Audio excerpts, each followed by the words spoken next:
स्वागत है आपका इंडिया न्यूज पे। मैं हूं आपके साथ रजत राकेश टंडन।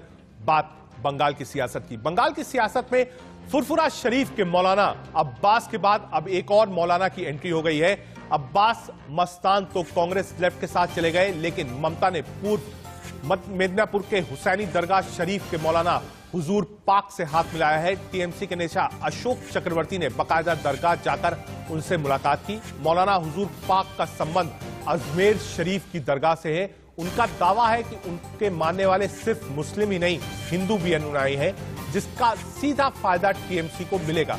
हुसैनी दरगाह शरीफ के उर्स में हर साल करीब 5 लाख लोग शिरकत करते हैं। अब मौलाना हुजूर पाक ने खुलेआम ममता के साथ देने का वादा किया है। टीएमसी में एक नई जान फूंक दी है। यह तब हुआ है जब फुरफुरा शरीफ के कांग्रेस लेफ्ट के साथ जाने से ममता की टेंशन बढ़ गई थी। यानी एक तरफ कांग्रेस और लेफ्ट ने अलायंस करी है, दूसरी तरफ ओवैसी है, और अब अजमेर शरीफ से ताल्लुक रखने वाले मौलाना हुजूर टीएमसी के साथ आकर खड़े हो गए। एक ठो महिला को लिए पूरा केंद्रीय सरकार चलाया, ये तो क्या बात है कि इंडिया पाकिस्तान हो गया ना, युद्ध हो गया।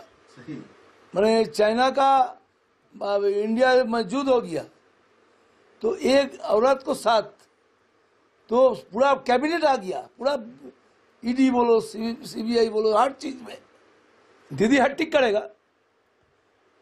खेला होगा, लेकिन खेला होगा दीदी हैट्रिक भी करेगा।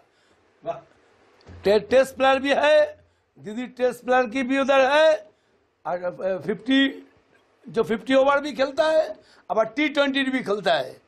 दीदी ऑल स्क्वायर प्लेयर है। सब हम माना दा के साथ हैं, क्योंकि वो भी वेलफेयर का काम करते हैं, और मेरा ये मिशन जो है ये भी वेलफेयर का है। मेरा अपना कोई जात धर्म नहीं है, हम सिर्फ हक के साथ हैं, सच के साथ हैं। जैसा हम लोग non communal and non political हैं, मगर हम अपनी हिंदू कौम के साथ हैं, और हिंदू कौम 100% मेरे साथ है। ममता दी से भी मेरे ताल्लुकात हैं, उनकी भी मदद हम बहुत बार लिए हैं। अब आपको तस्वीरों से बंगाल का मुस्लिम दंगल समझाते हैं। कांग्रेस के साथ अब्बास हैं, दीदी का मौलाना का साथ दिखाएंगे आपको। मीम के भरोसे हैं ओवैसी। बीजेपी की क्या होगी रणनीति? जी हां, हर व्यक्ति एक ना एक उस व्यक्ति को साथ में बंगाल में साधना चाह रहा है, जिससे उसको जो मुस्लिम वोट बैंक है वो चंक में मिल जाए। मुस्लिम वोट बैंक लगभग 60 से 70 बड़े आप कह सकते हैं एरियाज है जहां पर बैठे हुए हैं। तो ये आप कह दीजिए कि मुस्लिम की लड़ाई अगर बंगाल में चल रही है, बिल्कुल गलत नहीं होगा। हम एक लंबा पैनल भी हमारे साथ जुड़ेगा। हमारे साथ अनुज अत्री जी हैं, राजनीतिक विश्लेषक हैं, बादल देवनाथ जी हैं, वो भी हमारे साथ मौजूद हैं। साथ ही साथ हमसे अनिला सिंह और सैयद मसूर साहिल मौलाना हुजूर के बेटे भी जुड़ेंगे, उनसे भी बात करेंगे। लेकिन शुरुआत करते हैं बादल देवनाथ जी से। बादल जी, काम किया है ममता बनर्जी ने, विकास का काम किया है, मां माटी मानुष का काम किया है। आज धर्म गुरुओं की जरूरत क्यों पड़ रही है राजनीति में? सीधा सवाल आपसे। देखिए, धर्म गुरु वो भी इंसान है, उनके साथ लाखों करोड़ों लोग जुड़े रहते हैं, और एक धर्म गुरु मतलब मुस्लिम भी नहीं, गिरजा भी है, क्रिश्चियन भी होता है, सिख भी होता है, ईसाई भी होता है, बुद्धिस्ट भी हो सकता है, जैन भी हो सकता है, सब धर्म गुरु हो सकता है, और हिंदू भी हो सकता है। लेकिन जो लोग पार्टी के नाम से, राम के नाम से, हिंदुत्व के नाम से वोट मांगते हैं, चांदा मांगते हैं, और दूसरे पार्टी किसी के पास जाएगा तो गलत हो जाएगा। ये कैसा बात हुआ सर? नहीं, बादल थोड़ा सा डेविएट हो गए। मैं दूसरी बात करूं। देखिए, वहां सरकार कांग्रेस की नहीं है, वहां सरकार लेफ्ट की नहीं है, वहां सरकार बीजेपी की नहीं है, वहां सरकार ममता बनर्जी की है, और विपक्ष की बड़ी नेता है ममता बनर्जी, फाइटर मानी जाती है। पूरी बात बादल जी, पूरी बात समझिए।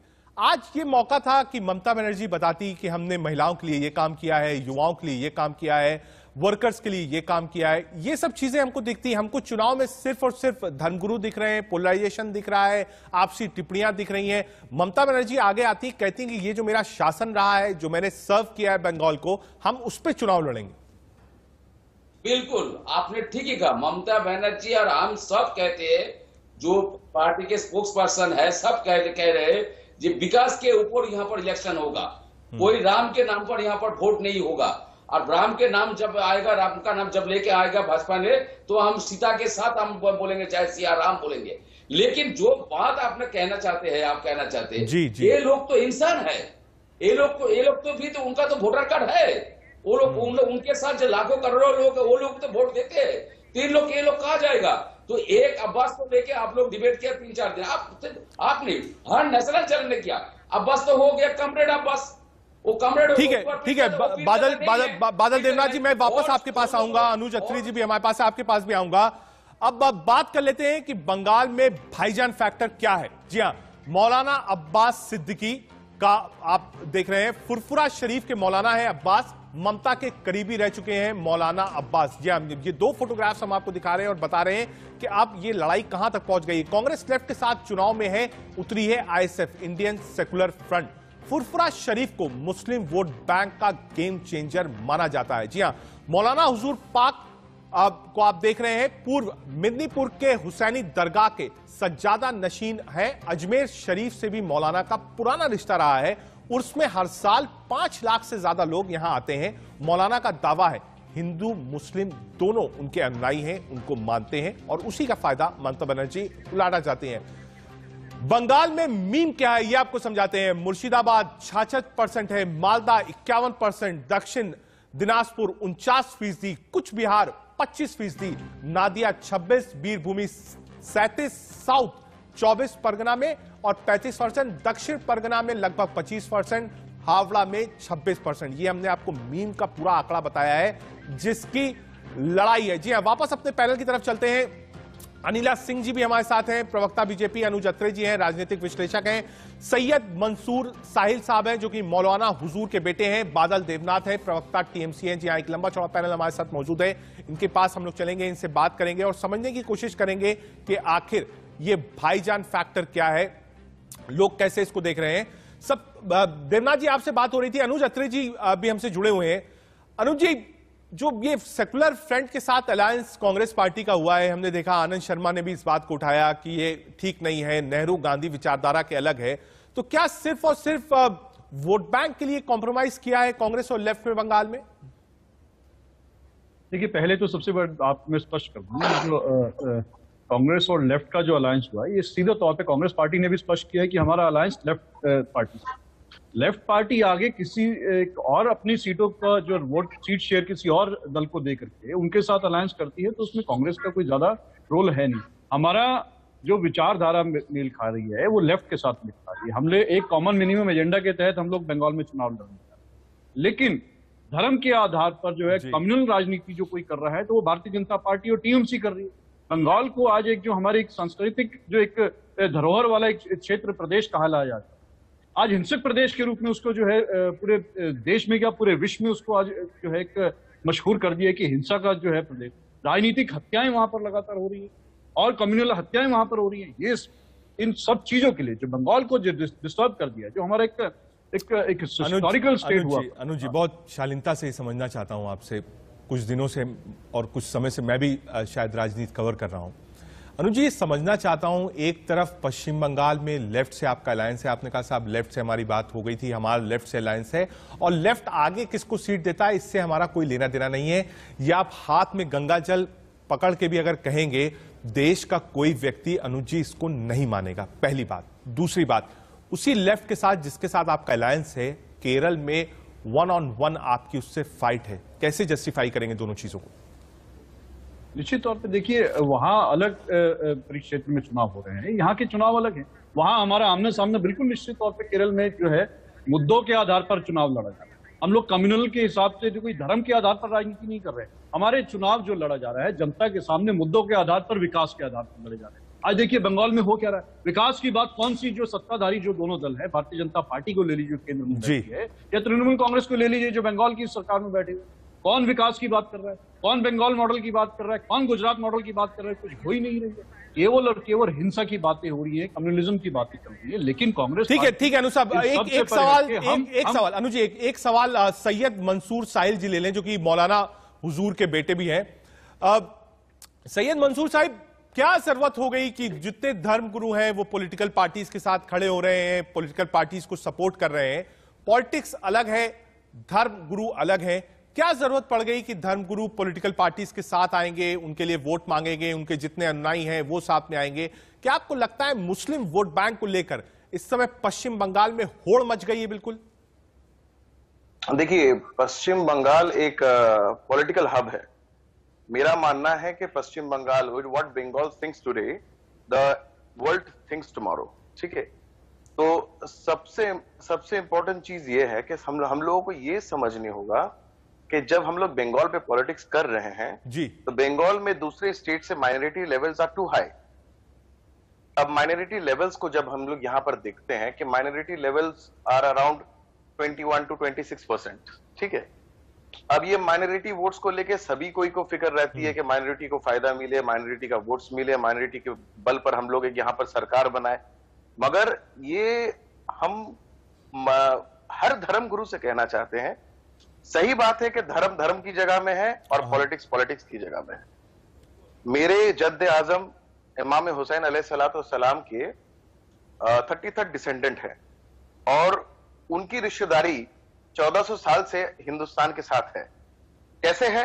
राजा समुद्रगुप्त की जो वाइफ थी वो इमाम हुसैन की साली थी और राजा समुद्रगुप्त की जो वाइफ और इमाम हुसैन की जो वाइफ थे, दोनों अपने बहन थे। जंग करबला के बाद कोई वहां पर मुसलमान जाके दफन कफन का काम नहीं किया था इमाम हुसैन। वो दफन कफन का काम राजा समुद्रगुप्त के 40,000 आर्मी वहां इंडिया से जाके किए थे। तो we have a brief relation with India. ठीक है मंसूर साहिब जी, मैं ये समझना चाह रहा हूं कि ये दोनों चीज कोलाइड क्यों कर रही है? आपको लगता नहीं कि ये जो कोलाइड हो रही है इससे तो धर्म और वो होगा कि भाई धर्म के नाम पर, मजहब के नाम पर वोट मांगा जाएगा? अभी बीजेपी से मैं जवाब लूंगा, आप उस जवाब को सुनिएगा। धर्म अपनी जगह है, लोग जाते हैं, आस्था है, चाहे हिंदू हो, मुसलमान हो, सिख हो, ईसाई हो, लेकिन धर्म को सीधे सीधे राजनीति से जोड़ना और एक पार्टी नहीं, चाहे वो कांग्रेस हो, चाहे वो टीएमसी हो, चाहे लेफ्ट हो, तीनों ही वो काम कर रहे हैं। देखिए, हमारे यहाँ पर पीरजादा अब्बास सिद्दीकी जी, वो फुरफुरा से ताल्लुक रखते हैं जी, और फुरफुरा से ताल्लुक रखने वाले बहुत सारे और भी पीर साहब पीरजादे हैं जो हम लोगों से ताल्लुकात रखते हैं। जैसे तोहा सिद्दीकी हैं। तोहा सिद्दीकी ममता को सपोर्ट कर रहे हैं, हर हाल में वो सपोर्ट कर रहे हैं। तो तोहा सिद्दीकी क्या फुरफुरा से रहने के बावजूद भी अब्बास सिद्दीकी के सपोर्टर हैं? ठीक है मंसूर साहब, ठीक है, मैं समझ गया कि जिसका जहां कंफर्ट लेवल है वहां से सपोर्ट मिल रहा है और वहां से वो आगे लेके चले। ठीक है, एग्रीड, आपकी बात में समझ गया। अनिला सिंह जी भी हमारे साथ हैं और अनिला जी, बहुत स्वागत है इंडिया न्यूज पर आपका। डिबेट को आपने सुना ही, डिबेट के टॉपिक आपको पता ही है। ये धर्म कहां से बीच में आ गया भाई? पॉलिटिक्स होती रहती, लोग अपने विकास पे वोट मांगते, कैंडिडेट पे वोट मांगते, फ्यूचर विजन पे वोट मांगते, नौकरियों पे वोट मांगते। ये मुस्लिम धर्मगुरुओं की एंट्री कैसे हो गई? क्या मुस्लिम का इतना बड़ा वोट बैंक पश्चिम बंगाल में है कि हर आदमी चाहता है कि वो वोट बैंक उसको मिल जाए जिसमें चुनाव में जीत हासिल हो जाए? देखिए, हमारे भारत में कुछ राज्य ऐसे हैं जहां पर जो माइनॉरिटी वोट्स हैं उनको केवल और केवल अपीजमेंट पॉलिटिक्स और वोट बैंक की तरह देखा जाता है और इसीलिए कभी भी उनके विकास के बारे में नहीं सोचा जाता कि अगर इनका विकास कर दिया तो ये अपनी बुद्धि लगाने लगेंगे और बुद्धि लगाने लगेंगे तो फिर हो सकता है धर्म के नाम पर जो हम इनको लालच दिखाएंगे उस झांसे में नहीं फंस पाएंगे। और ये मैं नहीं, ये आंकड़े बोलते हैं अपने आप में। अगर मैं मुस्लिम माइनॉरिटी की बात करती हूँ तो किस प्रकार से, चाहे वो शिक्षा है या और क्षेत्र हैं, कितना ज्यादा पिछड़ापन है।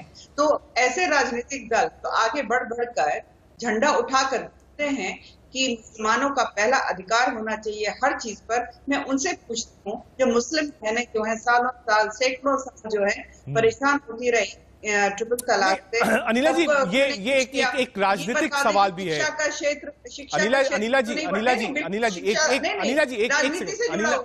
जी, एक चीज ये समझना चाहता हूं, ये जितनी भी खबरें चल रही हैं कि टीएमसी, लेफ्ट, कांग्रेस अलायंस कर रही है, कल हमने देखा बीजेपी ने प्रेस कॉन्फ्रेंस करके जो कांग्रेस का अलायंस है उस पर भी सवाल उठाया था। कांग्रेस कह रही है कि नहीं साहब, वो लेफ्ट का अलायंस है, हमसे कोई मतलब नहीं है, लेफ्ट ने अपने में से सीट्स दे दी है।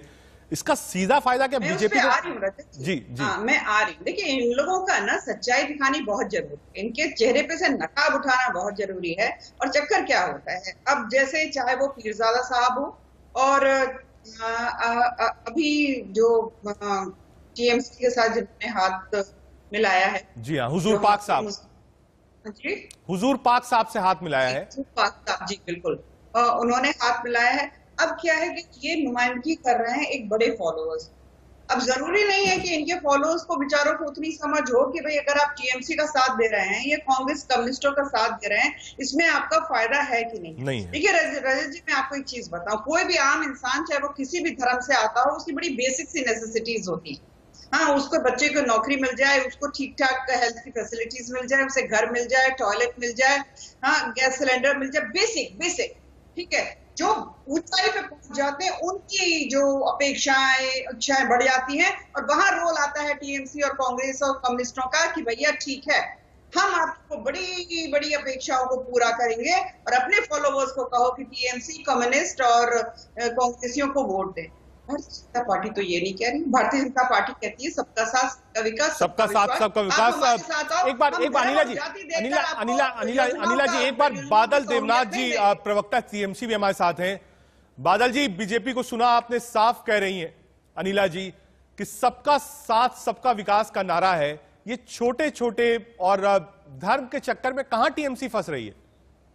50 सेकंड टाइम मांगूंगा। बिल्कुल लीजिए। बहुत सारे सवाल आ गया जी। धर्म कहां से आ गया जी? जो लोग शुरू किया, जनसंघ से शुरू किया, राष्ट्रीय स्वयंसेवक संघ 1925 से शुरू किया, धर्म वहां से आ गया पॉलिटिक्स में। और राजनीतिक हत्या का बात कांग्रेस प्रवक्ता ने बताया, राजनीतिक हत्या, कम्युनल हत्या। मैं इनको पूछना चाहता हूं, अधीर चौधरी के खिलाफ कितने मर्डर केस है? 100 के ऊपर मर्डर केस है। एक बार जान लीजिए, उसी को आपने लोकसभा का विरोधी लीडर बना लिया। एक बार जांच कर लीजिए। तीसरा बात अब्बास सिद्दीकी का बात है। ये यहाँ फुलवा शरीफ में 7 मस्जिद है। एक अब्बास सिद्दीकी तो कॉमरेड हो गया, वो पीरजादा अभी नहीं है। और दूसरा जो 6 मस्जिद है और जो पीरजादा है, तो वहां सिद्दीकी शायद और बहुत सारे, ये सब ममता बनर्जी का समर्थन करते। और तीसरा बात जो सबका साथ सबका विकास का जो बात आया, मैडम को मैं कहना चाहता हूँ, बिल्कुल आपने सही कहा, मोदी जी भी सही कह रहे हैं, सबका साथ सबका विकास होना ही चाहिए। लेकिन आपने तो ये नहीं कहा सबका साथ सबका विकास के साथ मेक इन इंडिया नहीं हुआ, डिजिटल इंडिया नहीं हुआ, हाई स्पीड ट्रेन नहीं हुआ, स्मार्ट सिटी नहीं हुआ, 15 लाख का 15 पैसा नहीं पिया, पेट्रोल का दाम देखिए कितना हुआ, डीजल का दाम कितना हुआ, और महंगाई कितना बढ़ रहा है वो देखिए। बांग्लादेश में 50 रुपया आपका पेट्रोल, पाकिस्तान में 50 रुपया, श्रीलंका में 54 रुपया, बांग्ला में 100 रुपया का पेट्रोल। ठीक है बादल जी, देखिए 50 सेकंड आपने कहा था, 50 सेकंड बादल जी देखिए 50 सेकंड किसी ने भी नहीं बोला। अनिला जी आप रिस्पॉन्ड कर सकती हैं, क्योंकि बादल जी ने सीधा सवाल आप ही से पूछा है कि भाई पेट्रोल, डीजल, डिजिटल इंडिया, आत्मनिर्भर भारत, इन सब पर सवाल उठाया टीएमसी ने कि बीजेपी ने इस पर कोई काम नहीं किया। सच बंद हो गया। लेकिन बेटी बचाओ बेटी पढ़ाओ में इस बारे में 1% नहीं दिया। अच्छे जो फैक्ट्स होते हैं, तथ्य होते हैं, उन्हीं को रखा जाता है। सबसे पहले तो मैं बादल जी को बता दूं, अगर देश की स्वतंत्रता के विषय में आप कह रहे हैं कि संघ जो है धर्म लेकर आया, तो मैं आपको बता दूं, जब देश आजाद हुआ था, उसका विभाजन हुआ था, वो कांग्रेस की वजह से हुआ था। और आप देखिए, मुस्लिम लीग ने धर्म के आधार पे, कांग्रेस ने धर्म के आधार पे हमारे देश के टुकड़े कर दिए थे। और आज कांग्रेस जो है मुस्लिम लीग के साथ केरला में बिल्कुल इस पर मुस्लिम की बात हो रही है।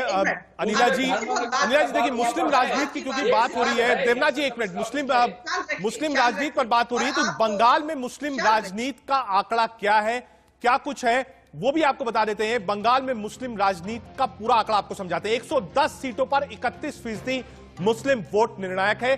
16 जिले में 10% से ज्यादा मुस्लिम वोटर हैं। 51% मुस्लिम वोट वाले जिले में योगी कर चुके हैं रैली। मुस्लिम बाहुल्य सीटों पर दंगल में ओवैसी की पार्टी है। फुरफुरा शरीफ के साथ कांग्रेस और लेफ्ट ने मिलाया है हाथ। बिल्कुल वापस अपने पैनल पे एक बार चलते हैं और बातचीत शुरू करते हैं। अनिला जी आप भी बोल रही थी और आप अपनी बात पूरी कर सकती हैं अनिला जी।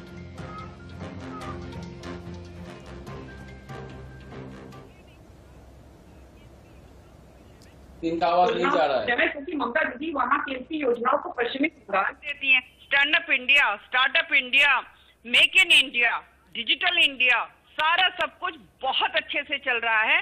दीदी को आपने ये कभी समझाया ही नहीं कि दीदी इन योजनाओं का दीदी का योजनाओं, बीजेपी का यही बात है कि दीदी योजनाओं को वहां लागू नहीं कर रही है। प्राइम मिनिस्टर हो अमित शाह, उन्होंने भी यही बात बोली है। क्लोजिंग कमेंट्स लेना है, क्लोजिंग कमेंट्स लेना है। अनुज अत्री जी, जो अलायंस आपने किया है, आपको लगता है पश्चिम बंगाल के बाहर भी पैन इंडिया, उस अलायंस के चलते कांग्रेस को नुकसान होगा? अनुज अत्री जी, देखिए, मुझे नहीं लगता कहीं कोई किसी अलायंस पे किसी दूसरे क्षेत्र में कोई असर पड़ेगा, क्योंकि हर प्रदेश के चुनाव अलग परिक्षेत्र में लड़ेगा। आज बात मुस्लिम लीग की हो रही है, अभी अनिला जी बार बार मुस्लिम लीग की जो है बुराई करते नहीं थक रही थी, लेकिन ये नहीं याद रखती है कि इस देश में जब सबसे पहली गठबंधन की सरकार बनी थी आजादी के बाद से, तो यही जनसंघ जो भारतीय जनता पार्टी की पहले पेरेंट पार्टी होती थी, इन्होंने मुस्लिम लीग के साथ मिलकर के सरकार बनाई थी। और श्री श्यामा प्रसाद मुखर्जी साहब उसमें फाइनेंस मिनिस्टर होते थे। और मैं याद दिला दूं, 1977 में जब पूरी जो है विपक्षी दल इंदिरा जी के खिलाफ खड़े हो गए थे, तो तब भी जनसंघ और मुस्लिम लीग मिलकर के इन लोगों ने एक साथ चुनाव लड़ा था।